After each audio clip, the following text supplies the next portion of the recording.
Hipokrat yeminini içenler utansın. Gazal'ın yaralı haline bakanlar.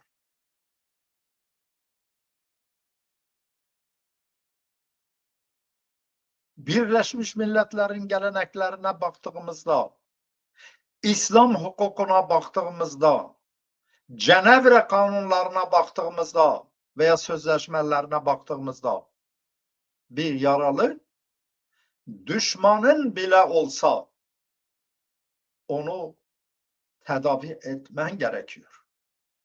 Ama Süleymaniye rejimi, Süleymaniye yönetimi, hatta bir bütün olarak Kürdistan hükümeti ne Birleşmiş Milletler hukukuna uymuştur, ne Cenevre sözleşmelerine uymuştur, ne İslam hukukuna, İslam anlayışına uymuştur ve Kurt Kanunu karşısında hepsi sessiz kesilmiştir.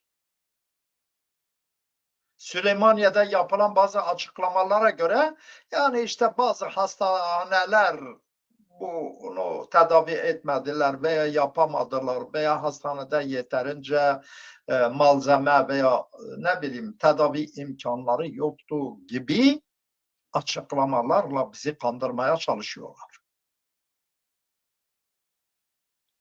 Bu hastanelerin yapacağı bir şey değildir. Süleymaniye'deki yönetim, Erbil'deki yönetim, bir bütün olarak Kürdistan hükümeti bu olaydan sorumludur. Yaralı bir insanı ya İran'ın korkusundan ya da İran'ın işbirliğinden dolayı bir genç kızın, masum bir genç kızın, silahsız bir genç kızın ölümüne neden olmuşlardır.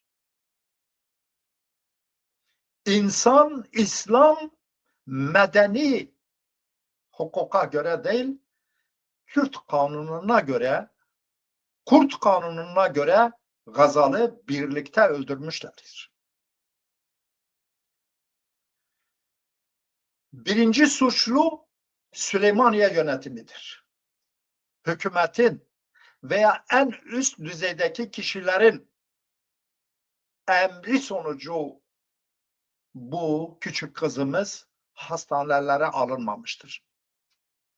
Bunun doktorlar tarafından, hastane yönetimi tarafından yapıldığına bir kere ben inanmıyorum. İnanmıyorum çünkü